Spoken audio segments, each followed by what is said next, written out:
तर ह्या लतांना नवीन पालवी का फुटावी? या नव्या कळ्या फुलझाडांवर कशा दिसाव्या? आम्रमंजरीचा सुगंधी द्रव्य वाहणारा हा वायू दिमाखाने का फिरू लागावा? ही मदन मूर्ती जणून खाक झाल्यावर हा वसंत काळ तरी कसा जिवंत होईल? काय म्हणाला? त्यांच्या प्रेमाशी बेईमानी करून मी शिशुपालाच्या गळ्यात माळ घालीन म्हणून मजवर सूड उभण्याकरिता तुम्ही पृथ्वीवर रेंगाळत आहात. काळाच्या पोटात अग्निमुखाने ते जसे शिरले तसे मी शिरते की नाही हे पाहण्याकरिता त्यांच्या मित्राने वसंताने टेहणी का करू? तेही जिवंत आहे असेच मला वाटते. काय म्हटलीस कोकिळे? तुलाही असेच वाटते म्हणून तू आनंदाने गात आहेस?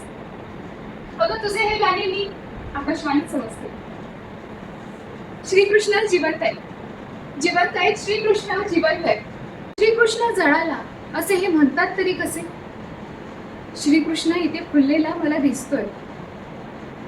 श्रीकृष्ण माझ्या अंगाला स्पर्श करीत असून त्यांच्या अंगाचा सुगंधही मला येतो.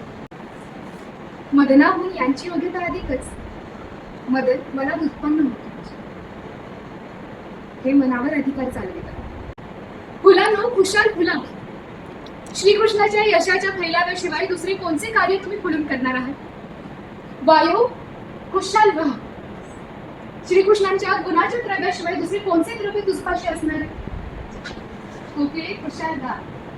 श्रीकृष्णाच्या लीलाच तू गाणार ना? ये वसंता खुशाली.